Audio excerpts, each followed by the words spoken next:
Jaruma Empire ta ba wa jarumar Kannywood Zulaihat Ibrahim zpretty kyautar dalliliyar sabuwar mota.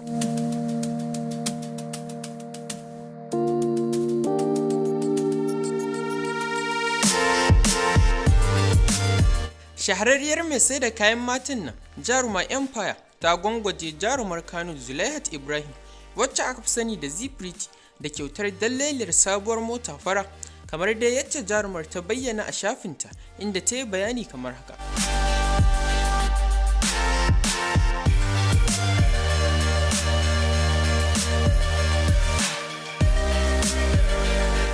zpretty ta fara wallafa hoton motar ne, kana kuma ta bayyana wani gajeren bidiyo inda ke nuni da cikin motar. Kana ta ce, wallahi na kasa cewa komai, samun mutum kamar Jaruma Empire abu ne mai matukar wahala. Na rantse da Allah, ita mutum ce mai sauƙin kai, amma da wuya mutum ya gane. In Jaruma Empire ta ce za ta yi abu, to fa tabbas za ta yi ɗin, kuma maganarta kamar tsafi ce, kai kawai faɗa kake amma baka sani ba. Saboda haka kar ka yi kurari kan cewar ka san jaruma, in dai ina wajen, saboda jaruma duniya ta ce.